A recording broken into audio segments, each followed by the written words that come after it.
જર્જરિત હવેલી ગામની સીમા પર ઊભી હતી.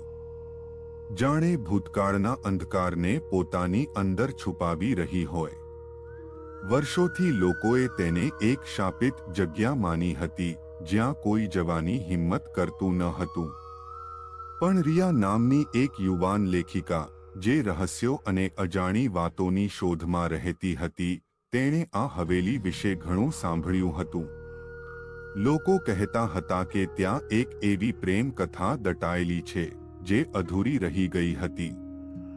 રિયાએ નક્કી કર્યું કે તે આ હવેલીના રહસ્યને ખોલીને જ રહેશે. એક દિવસ રિયા હવેલીમાં પ્રવેશી. અંદરનું વાતાવરણ ઠંડુ અને ભેજવાળું હતું. ધૂળના થર જામ્યા હતા અને કરોળિયાના જાળા દરેક જગ્યાએ લટકી રહ્યા હતા. રિયાએ આગળ વધવાનું શરૂ કર્યું. દરેક પગલે તેને એક વિચિત્ર શાંતિનો અનુભવ થતો હતો. જાણે કોઈ તેની હાજરીને અનુભવી રહ્યું હોય. હવેલીના એક જૂના ઓરડામાં રિયાને એક ડાયરી મળી. ડાયરીના પાના મેલા થઈ ગયા હતા અને તેના પર લખેલા શબ્દો ઝાંખા પડી ગયા હતા. રિયાએ ડાયરી ખોલી અને વાંચવાનું શરૂ કર્યું.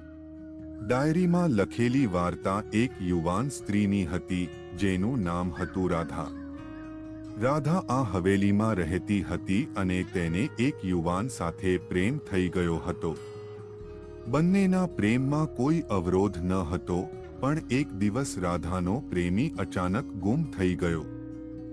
રાધાએ તેને શોધવાના ઘણા પ્રયત્નો કર્યા, પણ તે ક્યારે પાછો ફર્યો નહીં. રાધા તૂટી ગઈ અને તેણે પોતાનું બાકીનું જીવન એકલા વિતાવ્યું. ડાયરી વાંચીને રિયાની આંખો ભીની થઈ ગઈ. તે રાધાની વેદનાને સમજી શકતી હતી. તેણે નક્કી કર્યું કે તે રાધાના પ્રેમીને શોધશે અને તેની અધૂરી પ્રેમ કથાને પૂરી કરશે. રિયાએ ગામના લોકો સાથે વાત કરી અને રાધા વિશે વધુ જાણવાનો પ્રયત્ન કર્યો. લોકોએ તેને જણાવ્યું કે રાધા ખૂબ જ સુંદર અને દયાળુ હતી.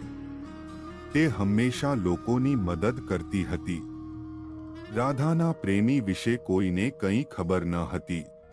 રિયાએ હવેલીની આસપાસના જંગલમાં શોધખોળ શરૂ કરી. તેને એક જૂનું મંદિર મળ્યું. મંદિરની દિવાલો પર કેટલાક વિચિત્ર ચિત્રો દોરેલા હતા. રિયાએ ચિત્રોનો અભ્યાસ કર્યો અને તેને સમજાયું કે આ ચિત્રો રાધાના પ્રેમી વિશે છે. ચિત્રોમાં રાધાના પ્રેમીને એક યોદ્ધા તરીકે દર્શાવવામાં આવ્યો હતો. તે કોઈ બીજા રાજ્યનો રાજકુમાર હતો.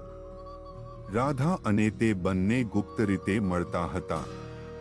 પણ એક દિવસ રાધાના પિતાને તેમના પ્રેમ વિશે ખબર પડી ગઈ. તેમણે રાધાના પ્રેમીને કેદ કરી લીધો અને તેને મારી નાખવાનો આદેશ આપ્યો. રાધાને આ વાતની ખબર પડી તો તે ખૂબ જ દુઃખી થઈ. તેણે પોતાના પ્રેમીને બચાવવાનો પ્રયત્ન કર્યો, પણ તે સફળ થઈ શકી નહીં. રાધાનો પ્રેમી મૃત્યુ પામ્યો અને રાધાએ પણ થોડા સમય પછી પોતાનો જીવ આપી દીધો. રિયાને હવેલીના રહસ્ય વિશે ખબર પડી ગઈ હતી. તેણે રાધાની અધૂરી પ્રેમ કથાને પૂરી કરી. રિયાએ રાધાના પ્રેમીની કબ્ર શોધી અને ત્યાં એક દીવો પ્રગટાવ્યો. આ વાર્તા આપણને શીખવે છે કે પ્રેમ અમર છે. સાચો પ્રેમ ક્યારેય મરતો નથી. પ્રેમ જીવન અને મૃત્યુથી પર છે.